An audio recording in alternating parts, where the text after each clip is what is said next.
दा बहुतानो बुङो बे बिटिआर जेबो गैया होननानै खिन्थु जों बिटिसि आरो बिटिआरनि प्रभिजनफोरखौ जुदि कम्पेयार खालामनानै नायो अब्लासो मा गैयामोन जों मा मोनखो बेखौ रियेलाइज मोनगोन खिन्थु जोंनि गोबां दैदेनगिरिफ्रा स्पेसियेलि जायफ्रा बिटिसि सुक्ति खालामनाय दैदेनगिरि बिथांमोना बुंनो नागिरो जे बिटिआर जेबोआनो गैया बिटिआराव मा गैया बिटिसिआव मा गैयामोन जों मा मोनखो बिनि एसे कम्पेरिजनखौ नायबा बेखौनो मोननो हायो जे जोंहा बिटिआराव सिमाया बांसिन आरो बेखौ जों गफुरहालागै डिमान्ड खालामदों इटिमेटेल लिस्ट गामिनि लिस्ट बेनिफ्राय मेप सरकारनो होखाबाय दा मात्र बे बुस्थुआ अथेन्टिक नंगौना नङा बेखौ स्टाडि खालामनो थाखाय कमिटि मोनसे दाना होनांगौ दाना होगोन आरो कमिटियाव बर'फोरनि सानै थान्दै थागोन बेनिफ्राय बिथांमोना बेखौ नायनानै बे जिखिनि लिस्ट होदों बे अथेन्टिक कन्टिगुवास नंमारगौना नंमारा बेखौ नायगोन नायनानै कन्टिगुवास होनना बुङोब्ला डिक्लेयार खालामगोन जों गहपुर माखा सिमिलुगुरिहालागै गामिनि लिस्ट लखिमपुरनि सिमिलुगुरि बेखिनि एरियाहालागै कन्टिगुवास बर' आरो ट्राइबेलफोरनि गामिखौ लिस्ट होबाय मेपबो होबाय दा बेखिनि बाङोबा जोंहा टटेल पपुलेसना प्राय 2 लाखसो बारा जासिगोन सिगां जिखिनि बिटिसि दं बेनिफ्राय 2 लाखसो बारा बांसिन आरो बेबायदि जायोबा जोंहा बर' आरो थारमाने ट्राइबेलनि जनसंख्या बारा जासिगोन बेनिफ्राय जोंहा समस्थिया बांसिगोन सिगाङाव 40 समस्ति दं सयजन नमिनेट मेम्बारजों गासै 46 मोन खिन्थु जोंहा दा 60 जाहैसिगोन 60नि भितराव 54आ इलेक्सन जागोन आरो बाखि 6 जना नमिनेट मेम्बार गासै 60 बेनिफ्राय बे माबानि गेजेराव दा 54 जितु इलेक्सन जानो गोनां बेनि भितराव 38 दा एसटि रिजार्भ ओमफ्राय 10आ नन एसटि रिजार्भ आरो 10आ अपेन दा बे जे टटेल जोंहा 60 सिट जाहैगोन बेनिफ्राय जोंहा डिस्ट्रिक्टआबो बांहैगोन बेनि गेजेरजों हाग्रामा महिलारि मोनहा एक्जिस्टिं बिटिसिनि सिमाखौ लानानैनो मात्र डिस्ट्रिक्टखौल' बोखावनानै सुक्ति खालामनो ओंखारदोंमोन धीरेन बर'नि गेजेरजों दा बै बिथांमोनहा सुक्ति खालामनो ओंखारनाया लाबसिन जाखो ना जों दा सुक्ति खालामनाया लाबसिन जाखो बिथांमोना बासिनायखौनो सिमा खालामनानै मात्र डिस्ट्रिक्टखौल' बोखावनानै जि सुक्ति खालामनो ओंखारदोंमोन बे लाबसिन जागौमोन ना जों दा गहपुरहालागै सिमा डिक्लेयार खालामनानै सुक्ति खालामनाया लाबसिन जाखो बेखौ रायजोफ्रा एसे बिजिरनानै बेनिफ्राय दा भारत सरकारा अन्तत आर्टिकल 280 एमेन्डमेन्ट खालामनानै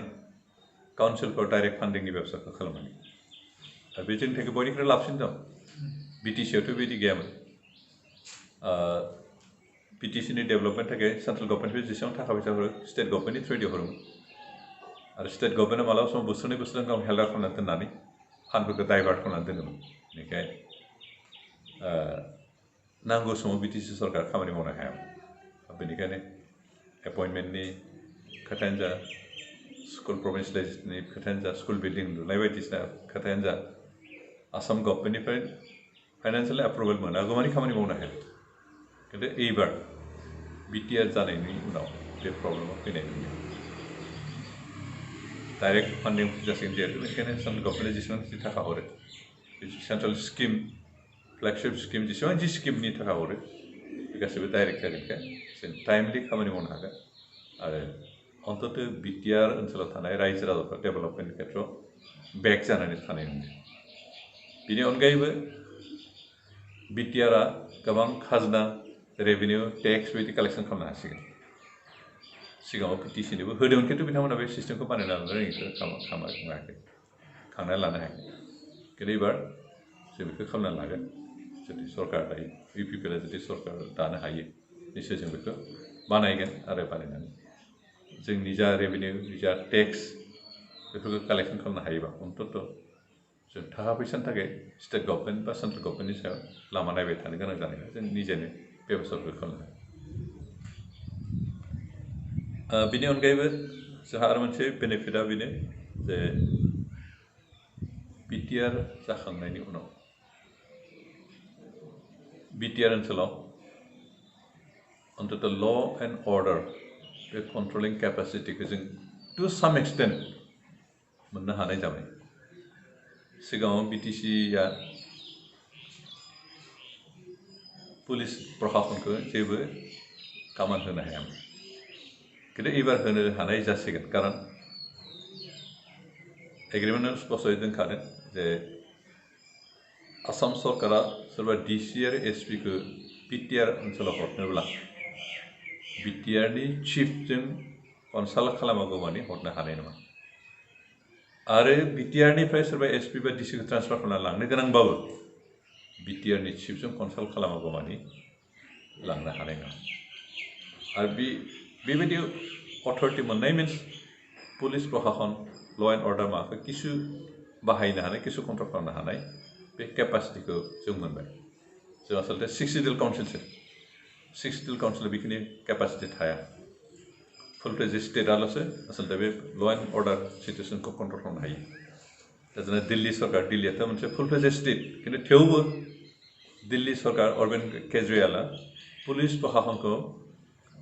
कन्ट्रल खालामनो हाया बेखौ डाइरेक्ट हम मिनिस्ट्रि सेन्ट्रेल गभर्नमेन्टनि हम मिनिस्ट्रिया मा खालामो बेनिखायनो सम सम बिथाङा जोंनो फुल फ्लेज स्टेट नांगौ होननानै हाला खालामबाय थायो खिन्थु जों फुल फ्लेज स्टेट नङाबा बेखिनि पावारखौ टु साम एक्सटेन्ट जों मोनबाय आरो बिनिखाय मा नांगौ बेनि अनगायैबो जोंनि बे बिटिआर सरकार बिटिआर एग्रिमेन्टनि गेजेरजों जों अन्तत गोबां इन्स्टिटिउसन मोनदों दा जोंहा सेन्ट्रेल इउनिभारसिटियानो गंब्रै फैबाय बे एग्रिमेन्ट गेजेरजों ट्राइबेल इउनिभारसिटि इउएन ब्रह्म इउनिभारसिटि स्पर्ट्स इउनिभारसिटि आरो बेनिफ्राय नैबे अर्गेनिक इउनिभारसिटि मोनब्रै सेन्ट्रेल इउनिभारसिटि जोंनि बिटिआर सफैबाय बेनि अनगायैबो एनआईटि फैबाय नेशनेल इन्स्टिटिउट अफ टेक्न'लजि बेफोरबायदि इन्स्टिटिउसनखौ दिनै बिटिसि हिसाबै 50 बोसोर सासन खालामबाबो बेफोर इन्स्टिटिउसनखौ हाग्रामा महिलारिया खुनु दिन गायसननो हानाय नङा जोङो मोनसे एग्रिमेन्टजों बेखिनिखौ लाबोनो हायो बेनिखायनो बिटिआर जेबो गैया होनना बुंनाय माबाया बे आसलते गावसोरनि एग्रिमेन्टआव जेबो गैयामोन गावसोरनि एग्रिमेन्टआव बेखौ हाग्रामा महिलारिनिया खालामनाय जिथु एग्रिमेन्ट बेयाव जेबो गैयामोन बे बुस्थुखौ फांथेनो थाखाय बेबायदि अपप्रचार खालामगासिनो दं आसलते बिटिआरनि गेजेरजों जों बिटिआर ओनसोलाव थानाय गासै जाति जनगोष्ठीफ्राव मोनसे जौगानाय जाति हिसाबै जौगानाय ओनसोल हिसाबै थांना थानो हानायनि गासै खाबुखिनिखौ मोनजोबबाय जों अन्तत इनफ्रास्ट्राक्चार डेभेलपमेन्ट जिखिनि इनफ्रास्ट्राक्चार बेखिनिखौ जों मोनदों दा जों सुक्तिनि गेजेरजों बेखिनिखौथ' मोनबाय दा सुक्ति खालामनानैथ' लाबोबाय खिन्थु बेखौ इमप्लिमेन्ट खालामनांगौ बाथ्रा कारण इमप्लिमेन्ट खालामनो हायाबा सुक्तियाव जेसेबां जि मोनबाबो जेबो खामानि फैया बेनिखायनो बे सुक्ति खालामनानै जिखिनि मोन्थाय मोनबाय जों बेखौ इमप्लिमेन्ट खालामनायनि नोजोरजोंनो जे आबसुनि माखासे कर्मि एनडिएफबिनि गासैबो कर्मिफोरनि इउपिपि होननाय राजखान्थि हान्जायाव हाबनानै दिनै इलेक्सननि प्रसेसआव इनभल्भ जादों आरो इलेक्सन गेलेनानै सरकार दानायनि मोनसे सिमां जों नुदों कारण जों सरकार दानो हायोबासो जिहेतु सुक्ति खालामनाय जोंनो खालामदों आरो सुक्ति खालामनायाव बबे क्लजखौ बबे प्रभिजनखौ जों माबोरैहाय मोन्दों बिनि गुरुत्वखौ जोंसो बुजिगोन सोरबा हाग्रामा बा बेलेगा बेखौ बुजिनाय नङा बेनिखायनो बे गासैबो बाथ्राखौ इमप्लिमेन्ट खालामनो थाखाय जों सरकार दानाय खोथाखौ सिगां मोनदों आरो बेखौ जों सरकार दानो हायोबा निस्सय